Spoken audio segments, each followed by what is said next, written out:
Kody Brown and Robyn Brown chose that restaurant for a simple reason. It was known for being refined, calm, and respectful, the kind of place where people expected to be treated well and also expected to behave well. The evening was already deep into night when they arrived, the soft glow of lights spilling through the glass windows and reflecting off polished floors. From the outside, everything looked peaceful. Inside, conversations blended together into a low, steady hum, interrupted only by gentle laughter and the quiet movement of waiters moving from table to table. The moment they stepped inside, something subtle shifted. It wasn't dramatic. It wasn't loud. But it was there. A few people glanced up. Some recognized them instantly. Others didn't know who they were but sensed a certain self-importance in the way Kody walked ahead, shoulders slightly raised, chin tilted upward, as if the room already belonged to him. Robyn followed closely, her steps measured, her eyes scanning the space around them. A hostess greeted them politely and led them to a table near the center of the restaurant. Not the best seat, not the worst, just a normal table like everyone else. Kody frowned slightly but said nothing. Robyn sat down quietly, placing her bag beside her chair. The chairs were comfortable, the table spotless, the air filled with the smell of warm food and spices. A waiter approached them moments later. He was calm, professional, and clearly experienced. His voice was steady as he greeted them and introduced himself. He asked if they had been there before and began explaining the menu, pointing out a few popular dishes and daily specials. His tone was respectful, practiced, the tone of someone who had done this hundreds of times. Kody barely let him finish. He interrupted with a short laugh and corrected the waiter on one small detail about the menu, speaking as if he knew the place better than the staff themselves. The waiter paused, nodded politely, and apologized, gently clarifying his point without any hint of attitude. Robyn watched quietly, her fingers tightening slightly around the edge of the table. The waiter asked for their drink order. Kody ordered quickly, without looking at the menu again. Robyn followed, her voice softer. The waiter repeated the order to confirm and walked away. As the minutes passed, Kody leaned back in his chair, scanning the room. He noticed the glances, the whispers. Instead of feeling uncomfortable, he seemed to enjoy it. Robyn, on the other hand, shifted in her seat. She didn't like attention, especially this kind. When the waiter returned with their drinks, he placed them down carefully, exactly as ordered. Kody looked at his glass, lifted it slightly, and frowned. He held it up to the light and said the glass looked dirty. The waiter leaned in, examined it closely, and said he would happily replace it if there was any issue. That should have been the end of it. Instead, Kody laughed again, louder this time, and said, "This is why service standards are falling everywhere." His voice carried farther than he probably intended. People just don't care anymore. The waiter stiffened, but his expression remained controlled. He apologized again and reached to take the glass. Robyn looked up at Kody and quietly suggested it wasn't a big deal. Kody waved her off, clearly annoyed that she would interrupt him. "You should pay more attention to what you're doing," Kody continued, his tone sharp now. "This isn't a fast food place." The waiter nodded, replaced the glass, and said nothing more. He asked if they were ready to order food. Kody answered abruptly, snapping when the waiter asked a simple clarification about the dish. He made a comment about how simple instructions shouldn't be so hard to understand. At nearby tables, people were beginning to notice. A couple stopped talking mid-sentence. A woman frowned openly. Someone else leaned closer to hear what was being said. The discomfort in the room began to grow, slow but steady, like pressure building. Robyn felt it. She leaned closer to Kody and whispered that people were watching. Kody smirked and said, "Let them watch." His confidence seemed fueled by the attention. The waiter repeated the order carefully and walked away, his back straight but his steps slightly quicker than before. Robyn exhaled slowly, staring down at the table. She knew this wasn't going well. As they waited for the food, Kody began talking loudly about service in general, complaining about how standards had dropped, how customers were no longer respected. His words weren't directed at anyone specific, but everyone knew exactly who he meant. The tone wasn't criticism, It was mockery. A man at the next table exchanged a look with his partner. Across the room, someone shook their head. The atmosphere was no longer relaxed. It was tense. When the waiter returned with the food, he placed each plate down carefully, his movements precise. He asked if they needed anything else. Kody looked at his plate and scoffed. "This is what you call presentation," he said, pushing the plates slightly away. "I've seen better at cheaper places." The waiter froze for half a second, then apologized and offered to have it redone. His voice remained calm, but the strain was now visible. Robyn looked embarrassed. She apologized quietly to the waiter, but Kody ignored her. That apology didn't go unnoticed. A woman from a nearby table spoke up, her voice calm but firm. She said there was no reason to speak to staff like that. The room went silent for a moment. Kody turned toward her slowly, disbelief written across his face. "Are you serious?" he asked. "Mind your own business." The woman didn't raise her voice. She simply said respect worked both ways. Another diner nodded in agreement. Someone else murmured, "She's right." Robyn's face flushed. She stared at her hands, wishing she could disappear. Kody laughed again, louder than before, calling people overly sensitive. That laugh was the breaking point. The manager had been watching from a distance. He approached the table calmly, his posture confident but non-threatening. He asked if everything was all right. Kody immediately launched into a complaint, exaggerating every detail, portraying himself as someone who had been repeatedly disrespected. The manager listened without interrupting. Then he turned to the waiter and asked him to explain. The waiter spoke quietly, clearly, without anger. He explained exactly what had happened from the beginning. Before the manager could respond, a customer spoke up, confirming the waiter's story. Then another. And another. The room, which had been silent moments ago, now felt united. Robyn looked around and realized something important had changed. They were no longer the center of attention because of fame. They were the center of attention because of behavior. The manager thanked the customers for their honesty. He then turned back to Kody and said calmly that while feedback was welcome, disrespect towards staff was not acceptable in their establishment. The words landed heavy. Kody stared at the manager, shocked that someone would speak to him that way. For the first time that night, his confidence faltered. Robyn touched his arm gently, urging him to stop. This was no longer just a dinner. This was becoming a moment that would follow them far beyond that restaurant. And that was only the beginning. The manager's words did not end the situation. They changed it. What had once been an uncomfortable dinner now turned into something heavier, something public, something that could no longer be controlled by raised voices or sharp remarks. Kody remained standing for a moment longer than necessary, his hands resting on the back of the chair as if grounding himself. Robyn stayed seated, her eyes fixed on the table, her silence louder than anything she could have said. Around them, the restaurant felt frozen. No one was eating anymore. Forks rested untouched on plates. Conversations had stopped completely. Every movement felt deliberate now, every sound amplified by the silence. The manager waited calmly, not rushing, not backing down, simply allowing the moment to exist. Kody finally sat back down, but the confidence he had carried into the restaurant was noticeably thinner. He cleared his throat and said that he had been misunderstood. He claimed he had only been giving honest feedback, that people were twisting his words. His voice was firm, but something underneath it wavered. Robyn glanced up briefly, then looked away again. The manager responded evenly, explaining that feedback was welcome, but tone and respect mattered. He added that multiple guests had independently witnessed the interaction and felt uncomfortable enough to speak up. The words, multiple guests, seemed to irritate Kody more than anything else. He looked around the room, realizing just how many eyes were still on him.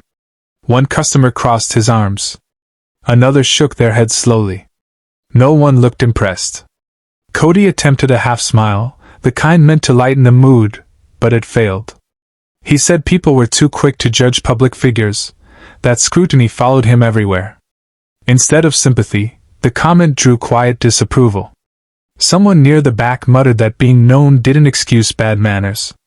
Robyn finally spoke, her voice low and careful. She said they didn't want any trouble and suggested they leave. Her tone wasn't defensive, it was tired. It carried the weight of someone who had seen this pattern before and knew where it led. Kody hesitated. Leaving meant conceding control. It meant accepting that the room had turned against him. He looked at the waiter, who stood a short distance away, hands clasped in front of him, expression neutral but exhausted. For a brief second, Kody seemed to consider saying something different, something softer. But instead, he sighed loudly and accused the restaurant of embarrassing him in public. That accusation shifted the energy again. The manager responded calmly that no one was trying to embarrass anyone. He explained that the restaurant had a responsibility to protect its staff and maintain a respectful environment for all guests. He offered to end the situation quietly if they chose to leave now. The word leave hung in the air. Robyn stood up slowly, smoothing her jacket, her movements controlled but tense. She avoided eye contact with the surrounding diners. Kody stood as well, this time without hesitation. He pushed his chair back, the sound scraping against the floor cutting through the silence like a blade. As they walked toward the exit, whispers followed them, not loud, not dramatic, but unmistakable. Words like unbelievable, entitled, and disrespectful floated just low enough to be heard. Robyn's shoulders tightened with every step. Kody kept his head high, but his jaw was clenched. At the door, Kody paused and turned back, as if expecting someone to stop him, to apologize, to change the narrative. No one did. The manager simply nodded politely. The waiter did not look up. They stepped outside into the night. The cool air hit them immediately, sharp against the heat of the restaurant. The street was quieter, but the incident followed them out like a shadow. Robyn exhaled deeply, finally releasing the breath she had been holding for most of the evening. She told Kody that it didn't have to escalate like that people were hurt, that the situation could have been handled differently. Kody dismissed her words at first, saying people were overly sensitive, that he was tired of walking on eggshells. But his voice lacked conviction. He paced a few steps away, then stopped, rubbing his hands together. The laughter from inside the restaurant drifted faintly through the door as life resumed without them. That realization stung. Inside, the atmosphere slowly began to recover. The manager checked on nearby tables, apologizing for the disruption. Customers responded kindly, many expressing appreciation for how the situation was handled. The waiter retreated briefly to the staff area, leaning against the wall, taking a steadying breath. A coworker offered quiet support. Another placed a reassuring hand on his shoulder. What had happened wasn't just a conflict. It was a reminder. A reminder of power dynamics, of how easily dignity could be challenged, and how powerful collective accountability could be. Back outside, Robyn suggested they go home. Kody nodded reluctantly. As they walked away, either spoke. The city lights reflected off the pavement, stretching their shadows long and distorted. For the first time that evening, Kody didn't look ahead. He looked down. He replayed the moment in his mind, the looks, the silence, the lack of support. Fame hadn't protected him. Status hadn't silenced the room. And that realization followed him far more closely than any whisper ever could. What neither of them knew yet was that the story would not end there. Because moments like these don't stay confined to one room, one night, or one restaurant. They travel. They grow. And eventually, they demand reflection. And that reflection was coming, whether they were ready for it or not. That night did not end when they reached home. It followed them inside, clung to the silence between them, and settled into the spaces where words should have been. The drive back was quiet.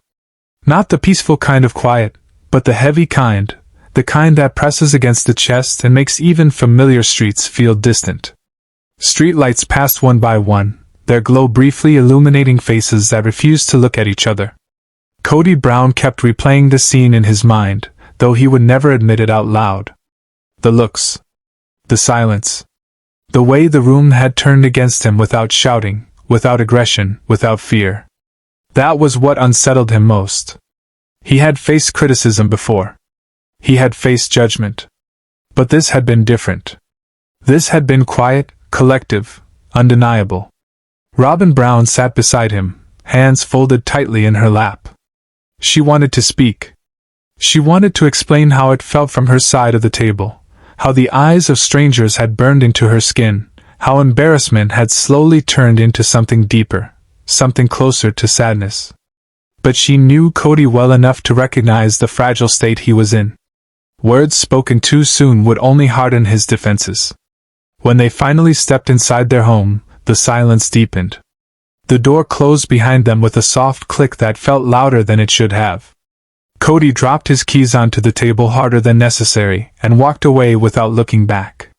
Robyn followed slowly, every step heavy. Hours passed without conversation. Kody paced the living room, stopping occasionally as if about to say something, then changing his mind. He told himself the restaurant had overreacted. He told himself the customers didn't know the full story.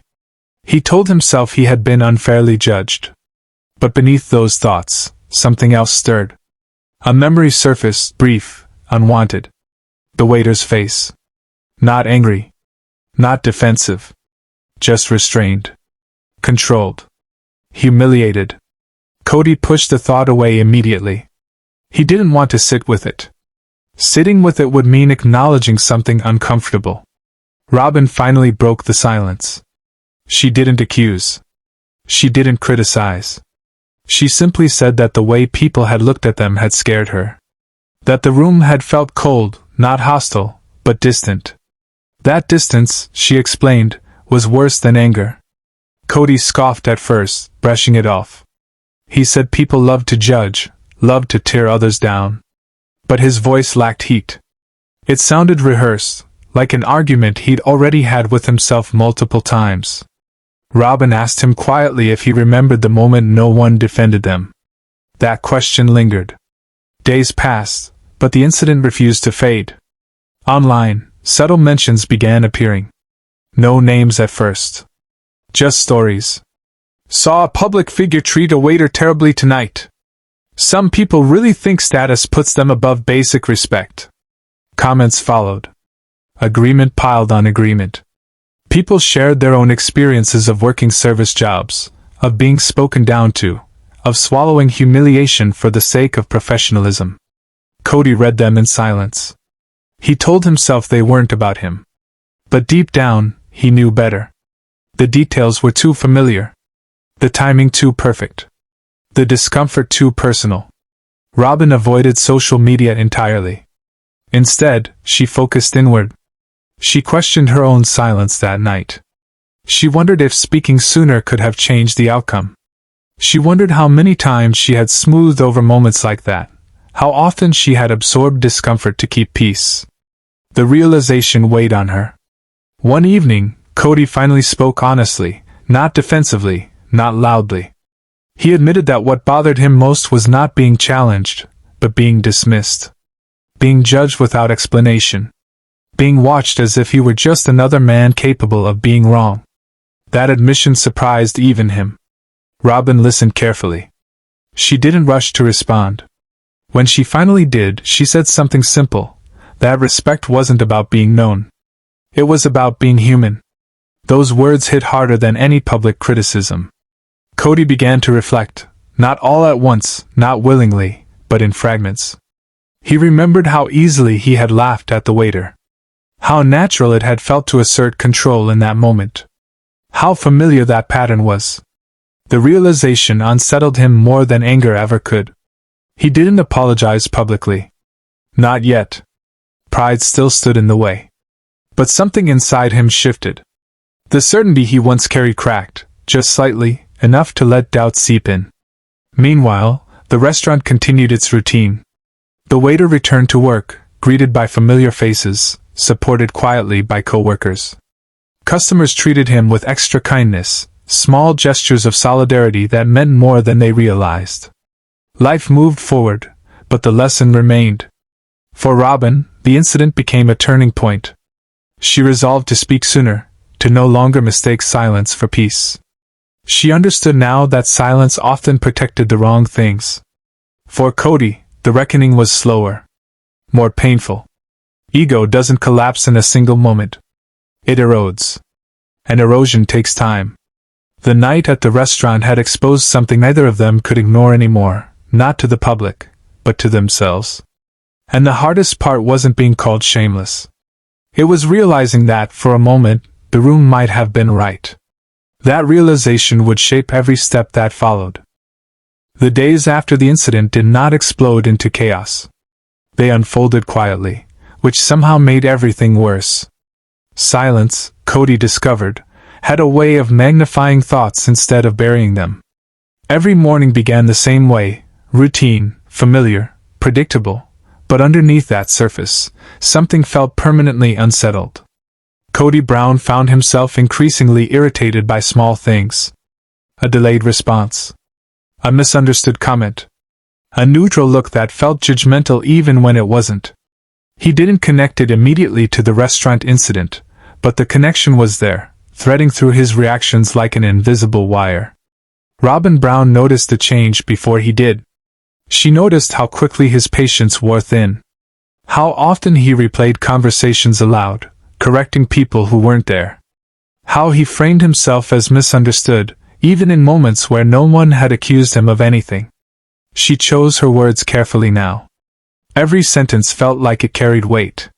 One evening, while sitting across from each other in silence, Robyn finally asked a question she had been holding back. She didn't ask whether he thought he was wrong. She asked whether he thought the waiter felt respected. Kody didn't answer immediately. The question wasn't aggressive. That was the problem. It didn't give him anything to push against. No accusation. No blame.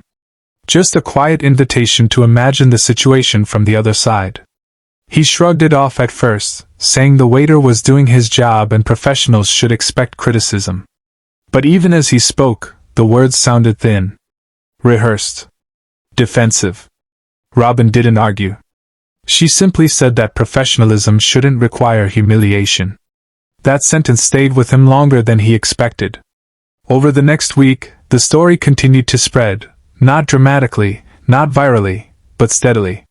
It appeared in conversations, in comment sections, in indirect references. No headlines. No direct callouts. Just collective memory. The kind that lingers because it resonates. Kody scrolled late at night, telling himself he was just staying informed. But what he was really doing was searching for validation. For someone, anyone, to say he had been right. Instead, he found stories. Stories from servers who had been mocked. From workers who had smiled through insults. From people who had learned to swallow pride for a paycheck. Each story felt uncomfortably familiar. Each one chipped away at the version of himself he preferred to believe in. He closed his phone more than once, irritated, unsettled, restless. Robyn watched this quiet unraveling with mixed emotions. Part of her felt sympathy.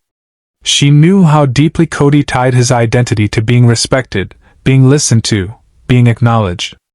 But another part of her felt something else, fatigue. The kind that comes from repeatedly standing beside someone while carrying the emotional weight of their reactions. One afternoon, she spoke openly for the first time. She told him that the restaurant incident hadn't embarrassed her because people stared. It embarrassed her because she recognized the pattern. The entitlement. The expectation that others should absorb discomfort to preserve his comfort. Kody reacted defensively at first. He accused her of siding with strangers. Of forgetting how often he'd been judged unfairly. His voice rose, not in anger, but in fear. Fear of being seen clearly. Robyn didn't raise her voice. She told him that loving someone didn't mean defending everything they did. That accountability wasn't betrayal. That silence, in that restaurant, had felt like a failure, to herself as much as to anyone else. That was the moment something shifted. Not dramatically. Not with tears or apologies. But with awareness. Kody stopped pacing. He sat down. He stared at the floor longer than necessary. The realization that Robyn hadn't felt safe speaking in that moment unsettled him more than public criticism ever could. That night, he dreamed of the restaurant. Not the confrontation. Not the crowd. Just the table. Empty. The waiter standing silently beside it. Waiting. When he woke, the discomfort lingered. Over time, Kody began to notice how often he expected others to adjust, to his tone, his mood, his impatience. He saw it in conversations. In small dismissive gestures. In moments he had once considered insignificant. The restaurant incident had not created these traits. It had revealed them. Robyn, meanwhile, began asserting herself more openly. She corrected him when he crossed lines. She refused to smooth over moments that deserved attention. This change created friction. Growth often does. Kody resisted at times. Old habits clung tightly. But resistance itself became exhausting. One evening, he admitted something he had never said out loud, that the hardest part of that night wasn't being called out. It was realizing how easily he had dehumanized someone without noticing. The words sat heavy in the room. Robyn didn't respond immediately. When she did, she said growth wasn't about punishment. It was about responsibility. Outside their home, life continued. The restaurant thrived. The waiter remained professional, resilient, supported. The customers moved on, but the lesson stayed. Inside, however, a quiet reckoning unfolded. Kody had not yet apologized. Not publicly. Not privately. Pride still lingered. But pride was no longer comfortable. It no longer felt protective. It felt heavy. And heaviness, eventually, demands release. This was not redemption. Not yet.